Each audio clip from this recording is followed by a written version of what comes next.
Hey guys, कैसे हैं आप सब। मैं वापस आ गया हूँ एक और वीडियो के साथ। आज की इस वीडियो में हम लोग कॉन्स्टिट्यूशनल हिस्ट्री के बारे में जानेंगे और इस वीडियो में हम देखेंगे कि क्या क्या प्रोविजंस थे अलग अलग चार्टर्स और एक्ट्स के जो ब्रिटिश गवर्नमेंट ने इंडिया में पास किए थे, जैसे कि charter act of 1833, government of India act 1858, Indian council act 1861, 1892 का इंडियन काउंसिल एक्ट। एंड हम देखेंगे कि मॉर्ले मिंटो रिफॉर्म्स और मॉन्टेग्यू चेम्सफोर्ड रिफॉर्म्स, इसमें क्या क्या रिफॉर्म्स किए गए थे, इन्हें क्यों रिफॉर्म्स कहा जाता है। और हम फाइनली देखेंगे कि क्या क्या प्रोविजंस बताए गए थे इस 1935 के एक्ट में regarding the constitution, administration, functioning of the government. So बिना देर किए हम शुरू करते हैं।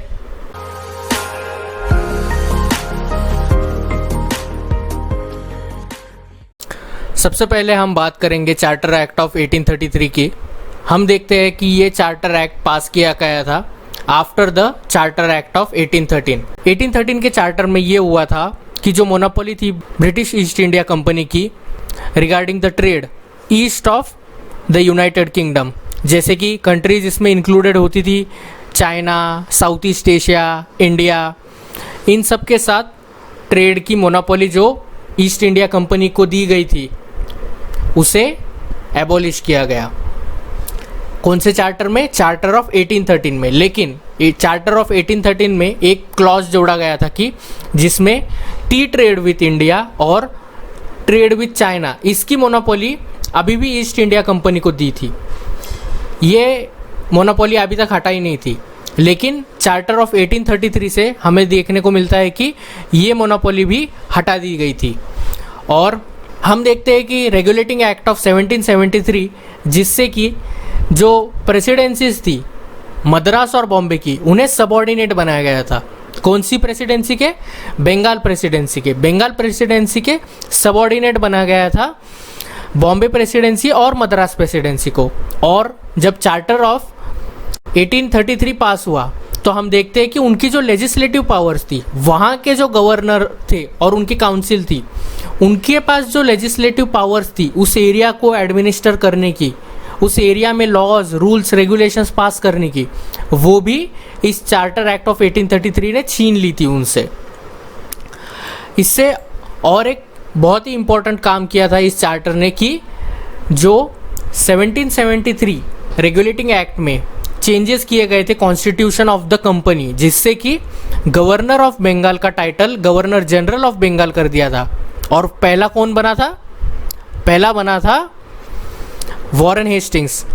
एंड हम देखते हैं कि जो चार्टर एक्ट ऑफ 1833 है, इससे वापस title of the governor general change कर दिया था और गवर्नर जनरल ऑफ बंगाल का टाइटल चेंज करके रख दिया था गवर्नर जनरल ऑफ इंडिया। और हम देखते हैं कि first governor general of India बनते हैं लॉर्ड विलियम बेंटिंक। और दिस चार्टर एक्ट ऑफ 1833, इस चार्टर ने ये भी काम किया कि जो पावर थी इंडिया में ब्रिटिश गवर्नमेंट की, इसका सेंट्रलाइजेशन किया।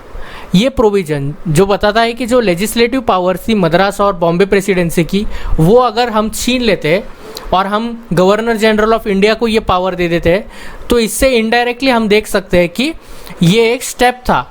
किस लिए? कि पावर का सेंट्रलाइजेशन हो सके इंडिया में। और इस चार्टर ने जो ब्रिटिश ईस्ट इंडिया कंपनी थी उसके जो भी कमर्शियल राइट्स थे, कमर्शियल उसके अपॉर्चुनिटीज़ थी, पावर्स थी, वो सब छीन ली थी। और अभी ब्रिटिश ईस्ट इंडिया कंपनी को प्योरली एक एडमिनिस्ट्रेटिव बॉडी बना दिया था। चार्टर ऑफ 1833 के बाद पास होता है चार्टर ऑफ 1853। लेकिन 1853 मैंने इसमें इंक्लूड नहीं किया है क्योंकि 1853 में ज़्यादा कुछ चेंजेस नहीं हुए थे। मेजर चेंजेस जो हुए थे वो हुए थे गवर्नमेंट ऑफ इंडिया एक्ट 1858 के बाद। ये एक्ट पास किया गया था right after the revolt of 1857। आप सबको पता होगा कि रिवोल्ट ऑफ 87 को कहते हैं the first war of independence, क्योंकि इस रिवोल्ट ने बता दिया था कि जो इंडियंस थे वो बहुत परेशान हो गए थे ब्रिटिश रूल से इंडिया में, और कई जगहों पर वॉर्स हुए, दंगे हुए, और इंडियंस खड़े हुए एक साथ ब्रिटिश गवर्नमेंट के अगेंस्ट फाइट करने के लिए। और इसी के रिस्पॉन्स में ब्रिटिश गवर्नमेंट ने 1858 एक ही साल बाद एक नया एक्ट पास किया जिसका नाम था गवर्नमेंट ऑफ इंडिया एक्ट 1858।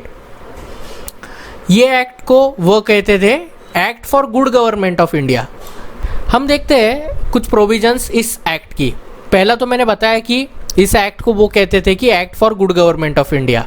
दूसरी बात हम देखते हैं कि इस एक्ट की वजह से जो भी powers British East India company को दी थी गवर्नमेंट ने यूके के, वो सब उन्होंने ब्रिटिश क्राउन को ट्रांसफ़र कर दी, जिससे कि पता चलता है कि अब ब्रिटिश गवर्नमेंट जो कि लंदन में बैठती थी, यूके की गवर्नमेंट जो पूरे यूनाइटेड किंगडम को कंट्रोल करती थी, वही अब डायरेक्टली जो इंडिया है उसे कंट्रोल करेगी, ना कि via the British East India company. जो दूसरा काम उन्होंने किया वो था कि abolition of court of directors as well as board of control. Court of directors के फंक्शनिंग में सुधारना की थी रेगुलेटिंग एक्ट ऑफ 1773 में, जिससे कि इनका टेन्योर बढ़ा दिया गया था और इन्हें कहा गया था कि जो भी अफेयर्स ये इंडिया में करते हैं उसे ब्रिटिश पार्लियामेंट को रिपोर्ट करना होगा इन्हें। और हम देखते हैं कि बाद में जो कमर्शियल फंक्शंस है कंपनी के, ब्रिटिश कंपनी के, और जो एडमिनिस्ट्रेटिव फंक्शंस है उन्हें सेपरेट करने के लिए हम देखते हैं कि एक और बॉडी बनाई गई थी जिसका नाम था बोर्ड ऑफ कंट्रोल। और 1858 के गवर्नमेंट ऑफ इंडिया एक्ट से हम देखते हैं कि दोनों बॉडीज़ बोर्ड ऑफ कंट्रोल और कोर्ट ऑफ डायरेक्टर्स इनको एबॉलिश कर दिया था, इनको ख़त्म कर दिया था।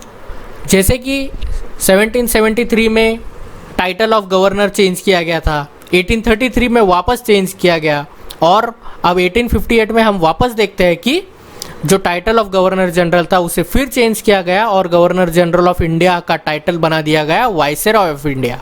और पहला वाइसरॉय जो बनता है इंडिया का वो होता है लॉर्ड कैनिंग। ये जो वाइसरॉय बना था उसे एक अपनी एग्जीक्यूटिव काउंसिल दी गई थी। ये काउंसिल में 15 मेंबर्स थे और एक नई position British cabinet minister rank की पोजीशन बनाई गई थी, उसका नाम था secretary of state for India. ये secretary of state for India ये सारी मैटर्स रिगार्डिंग इंडिया इनको हैंडल करता था और ये एक कैबिनेट मिनिस्टर की रैंक थी। हम आगे बढ़ते हैं और देखते हैं कि 1858 के बाद जो इंडियन काउंसिल एक्ट बना था 1861, उसमें क्या प्रोविजंस थे। तो हमने देखा कि 1858 में पहला वाइसरॉय बना था लॉर्ड कैनिंग, तो 1861 के टाइम पे भी वही वाइसरॉय था और उसने पोर्टफोलियो सिस्टम का इम्प्लीमेंटेशन स्टार्ट कर दिया था इस इंडियन काउंसिल एक्ट ऑफ 1861 से। ये पोर्टफोलियो सिस्टम क्या था? जैसे कि हम आज देखते हैं कि मिनिस्टर्स को पोर्टफोलियो दिए जाते हैं, जैसे कोई मिनिस्टर रेलवे का होगा, कोई मिनिस्टर होम डिपार्टमेंट का होगा, कोई मिनिस्टर डिफेंस मिनिस्ट्री का होगा, ये सब पोर्टफोलियोज होते हैं। और यही सिस्टम इंडिया में पहली बार लागू हुआ था इंडियन काउंसिल एक्ट 1861 के बाद, और इसे लागू किया गया था लॉर्ड कैनिंग द्वारा। जैसे हमने देखा था 1833 में जो लेजिस्लेटिव पावर्स थी मद्रास और बॉम्बे प्रेसिडेंसी की, वो छीन ली गई थी उनसे और वो गवर्नर जनरल एंड काउंसिल को दे दी गई थी। तो हम देखते हैं कि 1861 के एक्ट के बाद वही पावर्स उन्हें वापस दे दी गई थी। They were given the legislative powers back again in the Indian council act of 1861। हमने देखा कि 1858 एक्ट के बाद एक वाइसरॉय और वाइसरॉय की एग्जीक्यूटिव काउंसिल बनाई गई थी। ये एग्जीक्यूटिव काउंसिल और वाइसरॉय इनका काम था कि वो रूल्स रेगुलेशंस पास भी करे और एग्जीक्यूटिव यानी कि वो इम्प्लीमेंट भी करे। तो हम देखते हैं कि दोनों काम वो लोग कर रहे थे, एग्जीक्यूटिव का भी लेजिस्लेटिव का भी। लेजिस्लेटिव का काम वो रूल्स रेगुलेशंस बना के कर रहे थे, एग्जीक्यूटिव का काम वो एग्जीक्यूट करके इम्प्लीमेंट करके वही पॉलिसीज जो वो बना रहे थे वो काम कर रहे थे। तो ये सेपरेशन ऑफ पावर के बिल्कुल खिलाफ हो गया। तो इसी कमी को दूर करने के लिए 1861 में जो लेजिस्लेटिव फंक्शंस और एग्जीक्यूटिव फंक्शंस थे इन दोनों को अलग किया गया। और ये कैसे किया गया? एक सेंट्रल लेजिस्लेटिव काउंसिल बनाकर। हम देखते हैं कि इस सेंट्रल लेजिस्लेटिव काउंसिल के 6 में से 4 मेंबर जो थे वो 4 मेंबर्स लोकल प्रोविंशियल गवर्नमेंट्स जो थी, जो आज के स्टेट्स के इक्वल है, जो ब्रिटिश गवर्नमेंट ने बनाई थी उस समय पर प्रोविंशियल गवर्नमेंट्स, तो उन प्रोविंशियल गवर्नमेंट्स से ये 4 मेंबर्स आते थे। तो ये 4 कौन सी प्रोविंशियल गवर्नमेंट्स थी? पहली थी बॉम्बे, दूसरी थी मद्रास, तीसरी बंगाल और चौथी आगरा। तो 6 में से 4 मेंबर्स इन 4 गवर्नमेंट्स के अपॉइंटीज होते थे।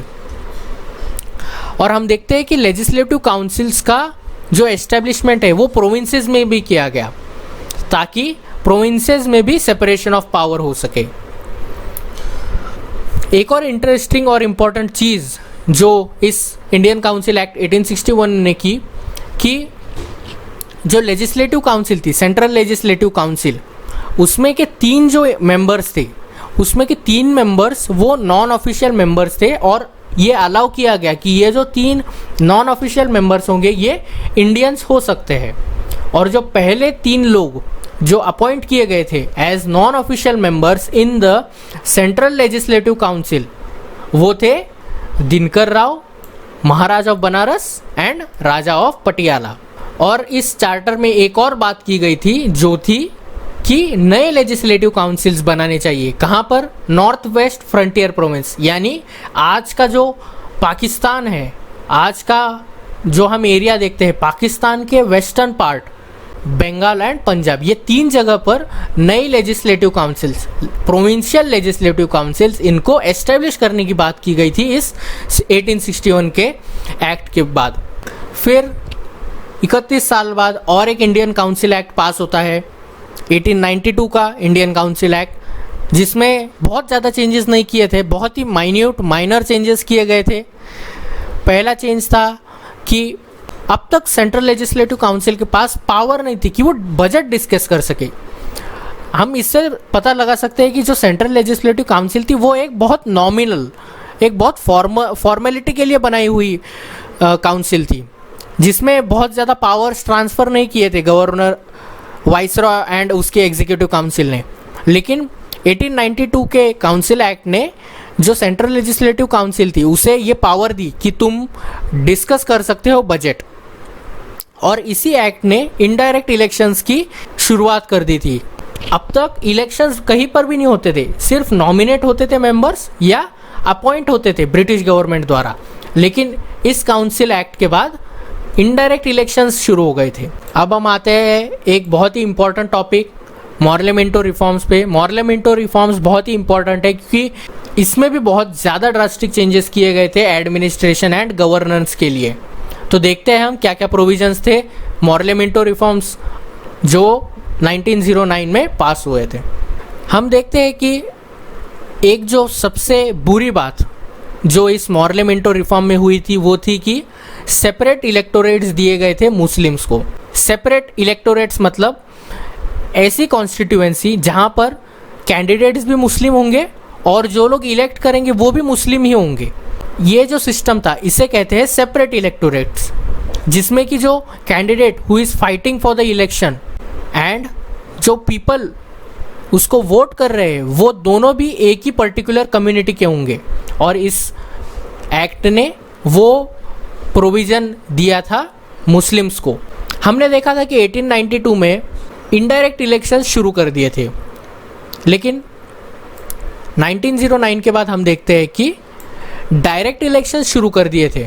डायरेक्ट इलेक्शंस यानी कि जैसे इलेक्शंस आज होते हैं, जो पीपल लोग खुद जाकर वोट करते हैं अपने रिप्रेजेंटेटिव के लिए, वो टाइप का इलेक्शन 1909 के मॉर्लेमेंटो रिफॉर्म्स के बाद शुरू कर दिया था। और हम इस प्रोविज़न को देखकर कह सकते हैं कि ये फर्स्ट स्टेप था किसके लिए? रिप्रेजेंटेटिव गवर्नमेंट के लिए, कि जिससे कि रिप्रेजेंटेटिव लोगों के रिप्रेजेंटेटिव गवर्नमेंट में जाके लोगों के लिए ही लॉज बना सके। और एक बहुत ही इम्पोर्टेंट पॉइंट जो इस 1909 एक्ट के बारे में हमें जानना चाहिए कि जो एग्जीक्यूटिव काउंसिल थी अब तक उसमें एक भी इंडियन को अलाउ नहीं किया गया था। Indians were not allowed in this viceroys executive council. But 1909 के बाद हम देखते हैं कि एक परमानेंट इंडियन को ऑफिशियल मेंबर बना दिया गया था वाइसरॉय के एग्जीक्यूटिव काउंसिल का। ये जो मेंबर था उनकी जो पोजीशन थी वो थी लॉ मेंबर की, और उनका नाम था सत्येंद्र प्रसाद सिन्हा। ये नाम इम्पॉर्टेंट है गाइस, क्योंकि यूपीएससी या कोई भी एग्जाम के लिए आप तैयारी कर रहे हो, वो डायरेक्टली ये क्वेश्चन पूछ सकती है कि who was the first member to enter the viceroy's executive council. तो आपको ये नाम पता होना चाहिए, सत्येंद्र प्रसाद सिन्हा।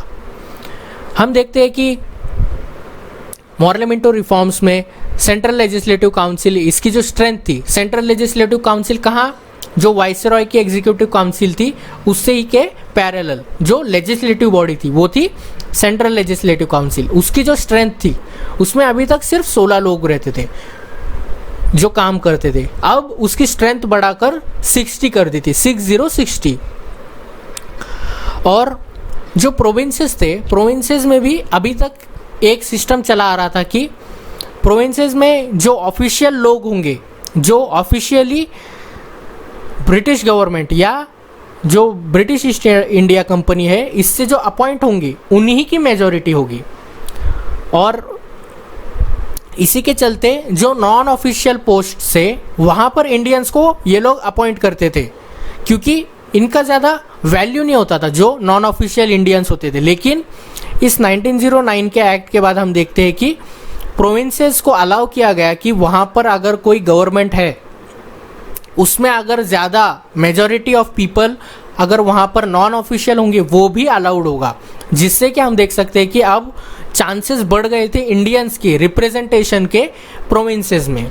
गाइस, मैं आपसे एक क्वेश्चन पूछना चाहूँगा, ये जो मॉन्टेग्यू-चेम्सफोर्ड रिफॉर्म्स है ये कौन से ईयर में पास हुए थे? मैंने यहाँ पर सिर्फ मॉन्टेग्यू-चेम्सफोर्ड रिफॉर्म्स लिखा है, आप कमेंट सेक्शन में बताइए मुझे कि ये मॉन्टेग्यू-चेम्सफोर्ड रिफॉर्म्स कौन से साल में पास हुए थे। देखते हैं कौन सबसे पहले आंसर करता है। हम देखते हैं कुछ प्रोविजंस इस मॉन्टेग्यू-चेम्सफोर्ड रिफॉर्म्स के। हमने देखा था कि 1909 के एक्ट में सेपरेट इलेक्टोरेट्स दिए गए थे मुस्लिम्स को। जो मॉन्टेग्यू-चेम्सफोर्ड रिफॉर्म्स है इसने उस एक्ट के आगे जाकर भी एक काम किया, उसने यूरोपियंस, एंग्लो इंडियंस और बाकी लोगों को भी सेम प्रोविज़न दिया। कौन सा प्रोविज़न? कि उन लोगों को भी सेपरेट इलेक्टोरेट्स मिल सके। ये जो स्पेसिफिक प्रोविज़न था ये डिवाइड एंड रूल पॉलिसी दिखाता है ब्रिटिश गवर्नमेंट की, जिससे कि हम देख सकते हैं कि वो लोग चाहते थे कि हम आपस में ही फाइट करें। वो दिखाना चाहते थे कि अगर आप हमारे साथ रहेंगे, अगर आप ब्रिटिश गवर्नमेंट को सपोर्ट करेंगे तो हम आपको सेपरेट इलेक्टोरेट्स देंगे। वो हमारे इंडियन यूनिटी में फूट डालना चाहते थे। They were trying to divide and rule over us. एक बहुत ही इम्पॉर्टेंट पॉइंट जो मॉन्टेग्यू-चेम्सफोर्ड रिफॉर्म्स में आता है वो है कि इन्होंने इंट्रोड्यूस किया था डायरकी को। कहाँ पर? प्रोविंसेस में। डायरकी मतलब क्या? डायरकी मतलब एक सिस्टम जिसमें कि जो पॉइंट्स होते हैं गवर्नेंस के, जैसे कि law and order, land revenue और पुलिसिंग, ये जो अलग अलग पावर्स होती है, governance, rule making, law making, इनको उन्होंने 2 डिफरेंट पार्ट्स में डिवाइड कर दिया था। एक पार्ट था ट्रांसफर्ड लिस्ट और दूसरा पार्ट था रिजर्व लिस्ट। उन्होंने ये डायरकी को प्रोविंसेस में इंट्रोड्यूस किया और जो सब्जेक्ट्स थे इनको ट्रांसफर्ड लिस्ट या रिजर्व लिस्ट में सेपरेट कर दिया था। बहुत बार ऐसा होता था कि जो पावर्स उन्होंने सेपरेट की थी वो ओवरलैपिंग होती थी, यानी कि दोनों जगह पर सेम पावर वो लोग ट्रांसफ़र कर देते थे, जिससे कि कन्फ्यूजन होता था। जो गवर्नेंस था उसमें प्रॉब्लम आती थी, एडमिनिस्ट्रेशन में एफिशिएंसी नहीं थी। तो ये बहुत ही रॉन्ग मूव था, बहुत ही रॉन्ग पॉलिसी डिसीजन था। और हम देखते हैं जो रिजर्व लिस्ट थी, रिजर्व लिस्ट का नाम इसलिए है क्योंकि जो राइट था, जो पावर थी रिजर्व लिस्ट पे लॉज, रूल्स, रेगुलेशन बनाने की, वो गवर्नर ऑफ द प्रोविंस के पास थी। It was reserve for the governor of the province. That is why we see that this was called reserve list. और मॉन्टेग्यू-चेम्सफोर्ड रिफॉर्म्स में 1926 में हम देखते हैं कि सेंट्रल पब्लिक सर्विस कमीशन का एस्टेब्लिशमेंट हुआ था। सेंट्रल पब्लिक सर्विस कमीशन हम देखते हैं आगे चलकर बनती है हमारी UPSC, union public service commission. और एक इम्पॉर्टेंट काम किया था मॉन्टेग्यू-चेम्सफोर्ड रिफॉर्म्स में जो कि था कि उन्होंने सेंट्रल लेजिस्लेचर, जो सेंट्रल लेजिस्लेटिव काउंसिल, जिसका आगे चल के हम देखते हैं नाम चेंज हो जाता है इंपीरियल लेजिस्लेटिव काउंसिल, उसे बाई कैमरल कर दिया था। बाई कैमरल यानी कि दो हाउसेस, जैसे आज हम देखते हैं दो हाउसेस है हमारे पार्लियामेंट की, राज्यसभा, लोकसभा, वैसे ही उस समय पर दो हाउसेस में डिवाइड कर दिया था जो सेंट्रल लेजिस्लेटिव काउंसिल थी, upper house and lower house. अब हम फाइनली आते हैं गवर्नमेंट ऑफ इंडिया एक्ट 1935 पे। इस एक्ट के बाद एक और इम्पॉर्टेंट एक्ट है जो कि है इंडियन इंडिपेंडेंस एक्ट 1947। उस एक्ट में ये हुआ था कि जो ब्रिटिश गवर्नमेंट है उन्होंने डिक्लेयर किया कि 15 अगस्त को इंडिया को इंडिपेंडेंस दिया जाएगा। दो सेपरेट डोमिनियंस पाकिस्तान और इंडिया बनाए जाएंगे, दोनों की अलग अलग कॉन्स्टिट्यूएंट असेंबली होंगी और दोनों की जो बाउंड्रीज होगी वो बाउंड्री डिसाइड करने के लिए उन्होंने एक कमीशन एस्टेब्लिश की थी, जिस कमीशन का नाम था रैडक्लिफ कमीशन। इस कमीशन ने डिसाइड किया कि जो पाकिस्तान और इंडिया में जो डिवीज़न होगा वो होगा एक तो पंजाब में और दूसरा होगा बंगाल में, जिससे कि आफ्टर 15 अगस्त हम देखते हैं कि 3 डिफरेंट एंटिटीज़ बनी, ईस्ट पाकिस्तान, वेस्ट पाकिस्तान और इंडिया। लेकिन ईस्ट पाकिस्तान, वेस्ट पाकिस्तान एक ही कंट्री का हिस्सा थे। ये प्रोविजंस मैंने जो आपको बताई वो 1947 के इंडिया इंडिपेंडेंस एक्ट के थे। और इसमें एक स्पेसिफिक प्रोविज़न और भी था कि जो प्रिंसली स्टेट्स थे, जो कि ब्रिटिश गवर्नमेंट डायरेक्टली रूल नहीं करता था उन पे, ब्रिटिश गवर्नमेंट सिर्फ सुपरवाइजरी रोल उसमें अदा करता था। और ये जो प्रिंसली स्टेट्स थे वहाँ के जो महाराजा थे वो लोग डायरेक्टली रूल करते थे, उनके अपने कस्टम्स रूल्स के हिसाब से वो लोग रूल करते थे। उनको भी 3 चॉइसेस दी गई थी, एक तो वो इंडिया ज्वाइन हो सकते थे, या तो वो पाकिस्तान ज्वाइन हो सकते, या उनको तीसरा ऑप्शन ये भी था कि वो इंडिपेंडेंट रह सकते। ये जो प्रोविजंस थे ये 1947 के एक्ट के थे। अब हम देखते हैं कि इसके पहले जो एक्ट पास हुआ था 1935 का, उसमें क्या क्या प्रोविजंस दिए गए थे, चलिए देखते हैं। पहला था कि इस एक्ट ने फेडरेशन ऑफ इंडिया बनाया था। फेडरेशन यानी कि फेडरल स्ट्रक्चर हो किसी देश का। फेडरल स्ट्रक्चर किसे कहते हैं कि जहाँ पर डिवीजन ऑफ पावर हो, division of power among the different levels of government, जैसे कि central government, state government, local government. अगर ये डिवीज़न हो किसी देश में तो वो देश कहलाता है फेडरेशन। और इस एक्ट ने फेडरेशन ऑफ इंडिया की एस्टैब्लिशमेंट की थी। आज हम देखते हैं कि कॉन्स्टिट्यूशन के 7th शेड्यूल में 3 लिस्ट बताई गई है, यूनियन लिस्ट, स्टेट लिस्ट और कॉन्करेंट लिस्ट। इस एक्ट ने ये जो लिस्ट थी इसकी शुरुआत की थी।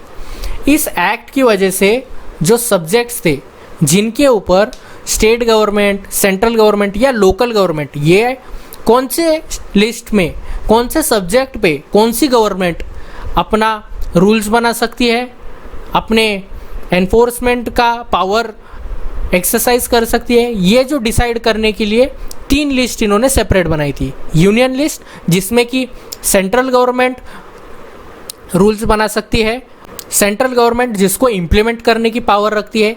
सेकंड है प्रोविंशियल लिस्ट जो कि आज की हमारी स्टेट लिस्ट जैसे है, जिसमें कि पावर दिए गए थे स्टेट गवर्नमेंट्स को कौन से सब्जेक्ट्स पे स्टेट गवर्नमेंट रूल्स पास कर सकती है, रूल्स बना सकती है।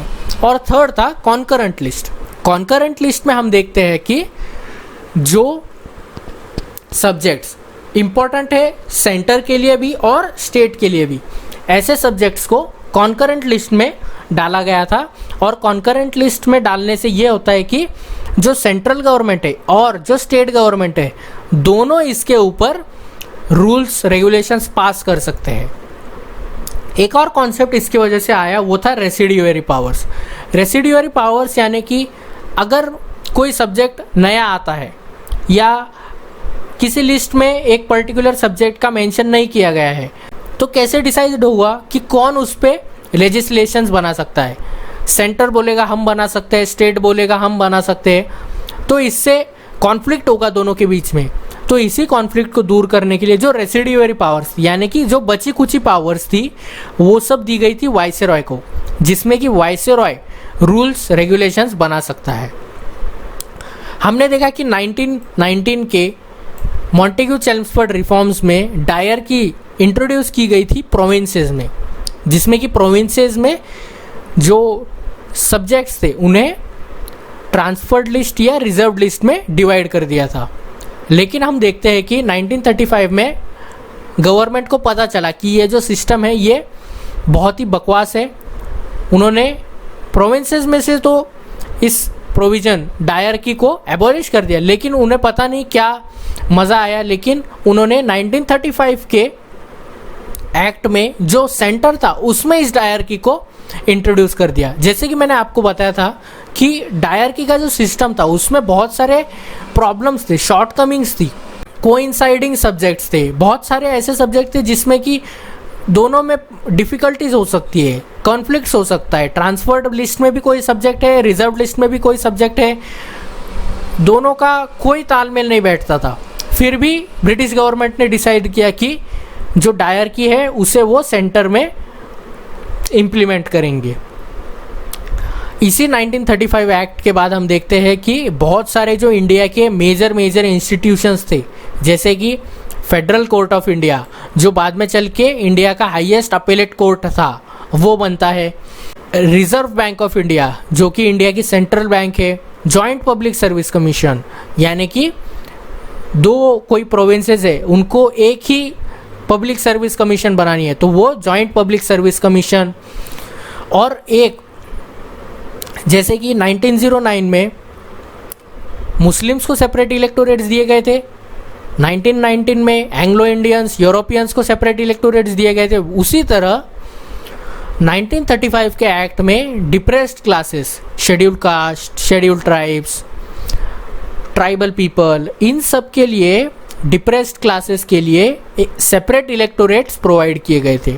लेकिन हम देखते हैं कि 1932 में पूना पैक्ट होता है गांधी जी और बाबा साहेब अम्बेडकर के बीच में, जिससे कि जो ये प्रोविज़न था सेपरेट इलेक्टोरेट्स का वो रिसाइंड किया जाता है और उसी के जगह पे जॉइंट इलेक्टोरेट्स का प्रोविज़न किया जाता है। हम देखते हैं कि ये जो सेपरेट इलेक्टोरेट्स दिए गए थे वो कभी प्रैक्टिकली यूज़ में नहीं आ सके। और जो काउंसिल ऑफ इंडिया बनाई गई थी, ये काउंसिल ऑफ इंडिया हम देखते हैं बनाई गई थी 1858 के गवर्नमेंट ऑफ इंडिया एक्ट के बाद, और 1935 में हम देखते हैं इसे एबॉलिश भी कर दिया गया। So guys, that is it for the video. I hope you like the video, I hope you understood whatever I was trying to explain. So guys, if you learned something from this video, please like, share and please do subscribe to my channel. I make such videos regularly on my channel. So guys, with that I end the video and I will meet you guys in the next video. Bye bye. Tell me pretty lies.